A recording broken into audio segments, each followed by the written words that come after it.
Movie के start में हम जैक नाम के एक छोटे से बच्चे को देखते हैं। आज क्रिसमस का दिन था, इसलिए जैक ने अपने दोस्तों को अपने घर पर बुलाया था।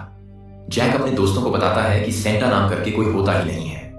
क्रिसमस के दिन जो हमें गिफ्ट मिलता है वो हमें हमारे पेरेंट्स देते हैं। जैक के जब अंकल आते हैं तब जैक उनसे कहता है कि आप झूठ क्यों बोलते हो, सेंटा नाम करके कोई इंसान या फिर कोई जादूगर नहीं होता है।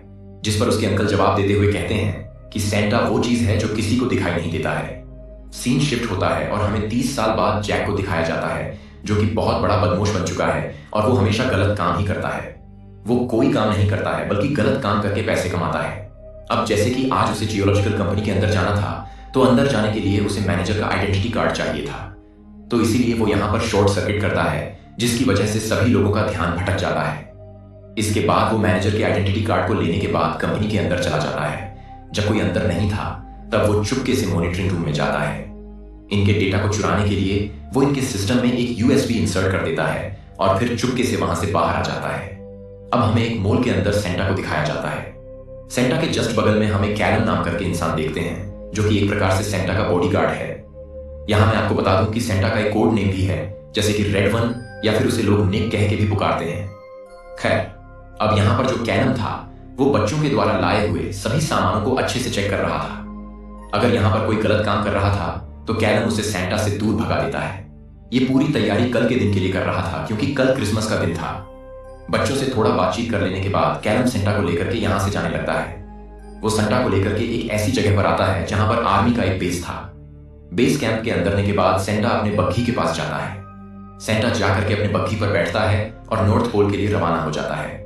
उसकी बग्घी की स्पीड एक रॉकेट से भी काफी ज्यादा तेज थी। पल भर में मीलों दूर के सफर को तय करने के बाद वो नॉर्थ पोल में एंटर करता है। ठीक उसी वक्त सेंटा की जो लोकेशन थी वो सैटेलाइट के जरिए सिस्टम में शो होने लगता है।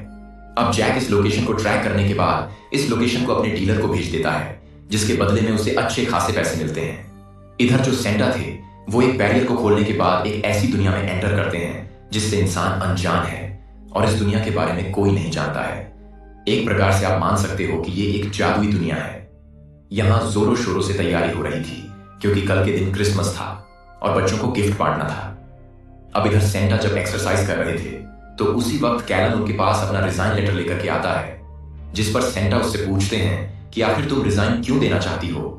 जिस पर कैलन कहता है कि हम अपनी तरफ से पूरी कोशिश कर रहे हैं, लेकिन दिन ब दिन बुरे बच्चों की संख्या बढ़ती चली जा रही है। बुरे बच्चों की हरकतें मुझसे देखी नहीं जाती हैं, इसलिए मैं रिजाइन लेना चाहता हूं ताकि इन सब से मुझे छुटकारा मिल जाए। हालांकि सेंटा कहते हैं कि हमें हार नहीं माननी चाहिए, हमें कोशिश करते रहना चाहिए। जिस पर कैलन की हम लगभग 500 सालों से कोशिश तो कर रहे हैं, कल मेरा आखिरी क्रिसमस होगा, कल के बाद मैं रिजाइन ले लूंगा। इतना कहने के बाद कैलन बाहर आ जाता है माहौल को चेक करने के लिए। उसी वक्त हम कुछ घुसपैठिए को देखते हैं जो कि नॉर्थ पोल की तरफ ही आ रहे थे। दरअसल सेंटा की जादुई दुनिया के बारे में इन लोगों को मालूम चला। ये लोग अपने हथियार से बैरियर को तोड़ने के बाद अंदर घुस आते हैं। कुछ समय के बाद कैलन को सेंटा के कमरे की लाइट बंद चालू होता हुआ दिखाई देता है, इसलिए वो फौरन सिस्टम में कॉल करके उनसे पूछता है कि सेंटा कहां पर है। बाकी के लोग जब सेंटा को ढूंढना शुरू करते हैं तब इन्हें मालूम चलता है कि सेंटा तो कहीं पर भी नहीं है। कैलन को मालूम चल जाता है कि घुसपैठिए आए थे जो कि सेंटा को किडनैप करके अपने साथ लेके जा रहे हैं। घुसपैठियों के पास एक हाईटेक वैन थी, उसी में वे लोग सेंटा को लेकर के भाग रहे थे। कैलन अपनी तरफ से पूरी कोशिश करता है और वो वैन तक पहुंच जाता है। वो अपनी तरफ से पूरी कोशिश करके वैन को रोक तो लेता है, लेकिन जब वो अंदर चेक करता है तब उसे अंदर कोई नहीं मिलता है। उसी वक्त कैलन के ऊपर से एक प्लेन उड़ करके जाता है जिसके अंदर सेंटा थे, तो इस तरीके से उन्हें बेवकूफ बना करके सेंटा को किडनैप कर लिया जाता है। इनकी डायरेक्टर, जिनका नाम है जोई, वो कैलन से पूछती है कि आखिर ये सब कुछ क्या हो रहा है। सेंटा का फौरन पता लगाओ, कल क्रिसमस है, हमारे पास सिर्फ 24 घंटे का वक्त है। अगर सेंटा हमें नहीं मिले तो हालात बहुत बिगड़ जाएंगे। इसके बाद कैलन अपने सिस्टम में कॉल करता है और उसे पूछता है कि वे लोग कौन थे। सामने से जवाब आता है कि हमें नहीं पता है कि वे लोग कौन थे, लेकिन हमें यह पता है कि हमारे लोकेशन को कौन ट्रैक कर रहा है। दरअसल वे लोग जैक की बात कर रहे थे जो कि इस वक्त टब में सोया हुआ था। तभी उसकी एक्स वाइफ मारिया उसके पास कॉल करती है और उसे कहती है कि आज मैं स्कूल नहीं जा पाऊंगी तो अपने बेटे को जाकर के तुम पिकअप कर लो। जिसके बाद जैक स्कूल जाता है और अपने बेटे डिलेन को स्कूल से पिकअप करता है। दरअसल आज स्कूल में डिलेन को सजा मिली थी क्योंकि उसने एक बच्चे के साइकिल के टायर की हवा को निकाल दिया था। घर पहुंच जाने के बाद डिलेन अपने पिता से कहता है कि कल एक फंक्शन है। दरअसल वो अपने पिता को फंक्शन में इन्वाइट कर रहा था लेकिन जैक उसकी बात नहीं सुनता है। जिस पर मारिया कहती है कि वो तुम्हारा बेटा है, कम से कम उसे तुम समय तो दिया करो। वो मारिया की भी बात नहीं सुनता है। वो कहता है कि मुझे काम है, ये कहने के बाद वो अपने घर की तरफ आ जाता है। जब वो अपने अपार्टमेंट में जाता है तब उसे मालूम चलता है कि कुछ लोग हैं जो उसके घर के अंदर हैं। दरअसल ये लोग जैक को पकड़ने के लिए आए थे और इनके पास एक खास प्रकार की गन थी। हालांकि ये लोग जैक को पकड़ने की पूरी कोशिश तो करते हैं, लेकिन जैक खुद को बचा रहा था। वह उनके ही गन से उन्हें फ्रिज कर देता है और यहां से भाग जाता है, लेकिन ज्यादा दूर तक नहीं भाग पाता क्योंकि जोई सामने से आकर के उसे फ्रिज कर देती है। अब उसे कमरे में लाने के बाद जोई उसे होश में लाती है। जब जैक को होश आता है तब जोई उससे पूछती है कि आखिर वो कौन है। जिस पर जैक पूछता है कि किसकी बात कर रही हो तुम। जोई कहती है कि तुम्हें अच्छे से पता है। जिस पर जैक कहता है कि नहीं, मुझे नहीं पता है, मैं हर दिन नए नए केस करते रहता हूं। काफी समय तक पूछताछ करने के बाद जोई को यकीन हो जाता है कि जैक बिल्कुल सही कह रहा है। जैक को बिल्कुल भी इस बात का एहसास नहीं था कि आखिर उसने कितना बड़ा काम कर दिया है। अब जैक से बाकी की पूछताछ करने के लिए उसे पैक करते हैं और उसे लेकर के नॉर्थ पोल में लाते हैं। नॉर्थ पोल में जब जैक अजीबोगरीब चीजों को देखता है तो वो समझ जाता है कि जादुई दुनिया सच में होती है।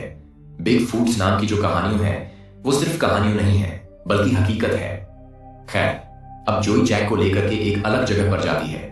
यहाँ उनकी मोरा नाम की एक ऑर्गेनाइजेशन होती है जो सेक्टर बिग फुट जैसे कैरेक्टर को जिंदा रखने का काम करती है। जोई पूछताछ करने के लिए जब वो यूएसबी निकाल करके जैक को दिखाती है तब जैक समझ जाता है कि आखिर जोई किसकी बात कर रही है। जोई उससे पूछती है कि तुमने हमारी लोकेशन को ट्रैक करने के बाद उसे किसके पास भेजा। जिस पर जैक कहता है कि मुझे बिल्कुल भी नहीं पता है, वो सब कुछ ऑनलाइन काम होता है, वे लोग मेरे लिए अनजान होते हैं। तभी यहां पर कैलम आ जाता है जो कि डार्जीला को बुलाता है। सच उगलवाने के लिए डार्जीला उसे पकड़ लेती है और उसे मारने की धमकी देने लगती है। तभी जैक कहता है कि मुझे सच में नहीं पता कि वे लोग कौन थे, हाँ, लेकिन मैं उनकी लोकेशन को ट्रैक कर सकता हूं। इसके बाद जैक जोई से अपना फोन मांगता है। जब वो फोन को चेक करता है तब वो जोई को बताता है कि वे लोग इस वक्त जर्मनी में हैं। सीन शिफ्ट होता है और हमें सेंटा दिखाया जाता है। यहां पर हम ग्रायला नाम करके एक लड़की को देखते हैं। इसी ने ही अपने लोगों के जरिए सेंटा को किडनैप किया।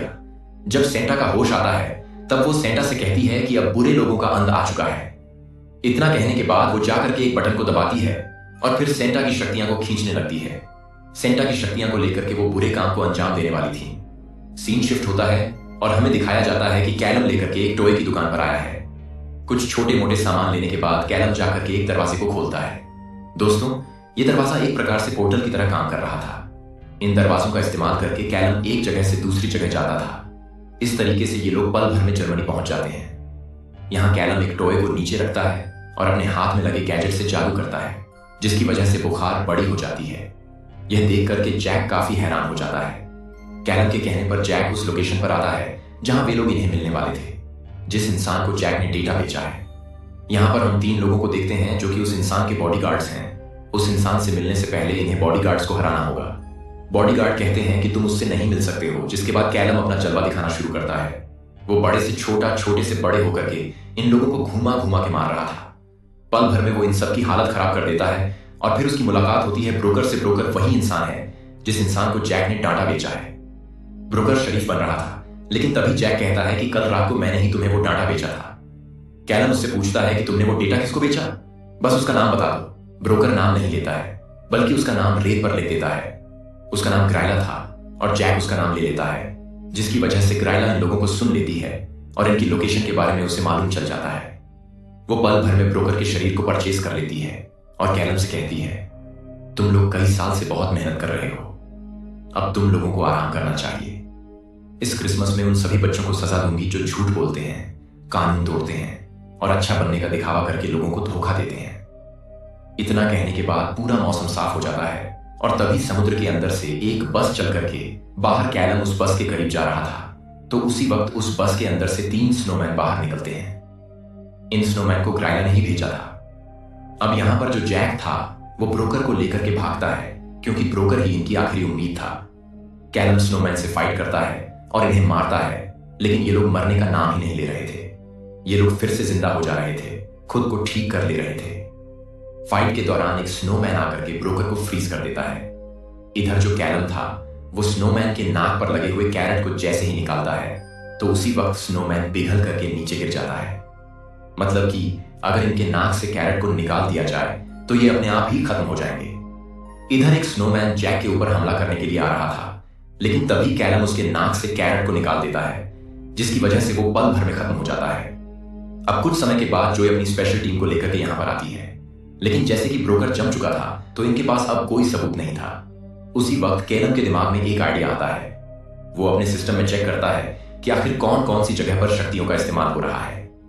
यहां उसे मालूम चलता है कि जर्मनी के एक कोने में लगातार शक्तियों का इस्तेमाल किया जा रहा है, और इन शक्तियों का इस्तेमाल करने वाला कोई नहीं बल्कि सेंटा का भाई क्रम्पस था। अब इसके बाद जो कैलम था वो जैक को अपने साथ लेकर के क्रम्पस से मुलाकात करने के लिए उसके इलाके में जाता है। कुछ समय के बाद जैक और कैलम एक लोकेशन पर पहुंचते हैं। यहां पर एक दरवाजा था। दरवाजे खोलने के बाद ये लोग पोर्टल का इस्तेमाल करके नर्कलोक में पहुंच जाते हैं। उसी वक्त यहाँ पर कुछ लोग आ जाते हैं जो कि इन्हें पकड़ करके कैंपस के पास ले जाते हैं, जहां हम देखते हैं कि क्रम्पस इस वक्त अपने दोस्तों के साथ स्लैप वाला गेम खेल रहा था। उसके थप्पड़ को कोई बर्दाश्त नहीं कर पाता है और इस गेम को उसके अलावा और कोई जीत भी नहीं सकता है। यहाँ पर जब क्रम्पस कैलम को देखता है तो वो थोड़ा गुस्सा हो जाता है और कहता है कि तुम्हें यहाँ आना सख्त मना है, तुम यहाँ क्यों आए? जिस पर कैलम बताता है कि तुम्हारा भाई किडनैप हो चुके हैं और मुझे पूरा शक है कि सेंटा को तुम्हारी महबूबा क्राइला ने ही किडनैप किया है। मैं बस ये जानना चाहता हूं कि क्या वो यहां पर आई थी। जिसके बाद क्रम्पस कहता है कि उसने मुझे सालों पहले एक गिफ्ट दिया था, उसे गिफ्ट को लेने के लिए वो यहां पर आई थी। जब कैलम उस गिफ्ट के बारे में पूछता है तब क्रम्पस बताता है कि वो एक साधारण सा कांच का गोला था। ये सुनकर के कैलम में थोड़ा सरप्राइज हो जाता है। वो सोचता है कि आखिर उस गोले का वो करने क्या वाली है। खैर, उसी वक्त क्रम्पस कहता है कि तुम लोग अब यहां से नहीं जा सकते हो। कैलम कहता है कि मुझे जाकर के सेंटा को ढूंढना होगा, कल क्रिसमस है, लेकिन क्रम्पस उसकी बात नहीं मानता है। उसी वक्त जैक के दिमाग में एक आइडिया आता है। वो क्रम्पस से कहता है कि कैलम तुम्हारे साथ वो स्लैपिंग वाला गेम खेलना चाहता है। अगर तुम जीते तो हमें यहां पर रख लेना है, लेकिन अगर हम जीत गए तो हमें यहां से जाने देना। अब ना चाहते हुए भी क्रम्पस को ये गेम खेलना होगा, क्योंकि लोगों के सामने उसकी इज्जत का सवाल था, तो इसलिए वो इनके साथ गेम खेलने के लिए तैयार हो जाता है और इनकी जो शर्त थी वो भी मान लेता है। अब कैलम और क्रम्पस ये दोनों आमने सामने थे और कैलम सबसे बड़े थप्पड़ मारता है, लेकिन क्रम्पस को कोई फर्क नहीं पड़ता है। लेकिन इसके बाद जब क्रम्पस उसे थप्पड़ मारता है तो कैलम काफी दूर जाकर के गिरता है और उसके मुंह में सूजन आ जाता है। पहले ही राउंड में कैलम को चक्कर आने लगे थे। अब दूसरे राउंड में कैलम को फिर से क्रम्पस को थप्पड़ मारना था, लेकिन तभी जैक के गैजेट को लेकर के उसके हाथ में पहना देता है और फिर जब वो थप्पड़ मारता है तो क्रम्पस काफी दूर जाकर के गिरता है। उसी वक्त कैलम 2 रोबोट्स को बड़ा कर देता है और कवर करने के लिए कहता है। अब रोबोट इन्हें मार रहे थे, जिसकी वजह से जैक और कैलम को यहां से भागने का मौका मिल जाता है।